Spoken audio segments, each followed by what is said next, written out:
So isang bangko mo lang, China Bank lang. Yes po. China Bank, And pero hindi I ko was sure. asking you a while ago, I'm asking you, how many bank accounts do you have? Hindi mo siya masagot, di ba? Hindi, I mean, I'm trying to lay down my predicate. Parang, it's hard for you to answer that you have more than one bank accounts. Alam mo, kasi napapaniwala mo na kami dito, sana nagsasabi ka ng totoo that your accounts is more than one. Can I explain po? Yes. Kasi tinanong niyo po ako kanina kung ilan yung total banks account ko. Tama po ba? Yes. So, hindi ko sure kung ilan po yung total. Lahat So ngayon, ng bank account so ko. ngayon, isa lang talaga?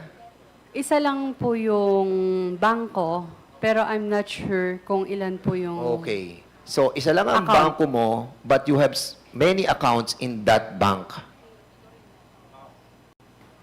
Opo. So, China Bank lang yon, tapos iba't ibang account number. Tama? Yes. It's all under your name?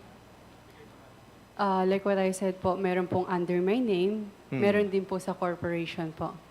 So, more or less, how many accounts? Yun lahat ng yon. Let's say mga 2 or 3, pero I'm not sure. Okay.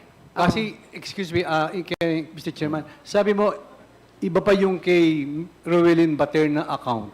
Ginagamit mo rin ba yung account ni Miss Baterna? Ginagamit lang po siya sa rental ng condominium, ganun po, and sa space po.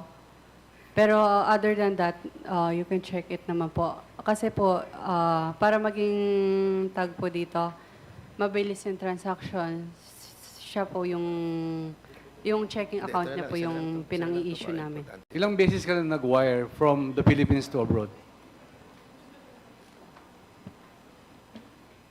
Ilang beses ka na nag-wire from your account to abroad? Never po. Thank you, Mr. Chairman. Sige, I'll leave you with that, kasi, punta tayo kay, Mr. Chairman, konti na lang.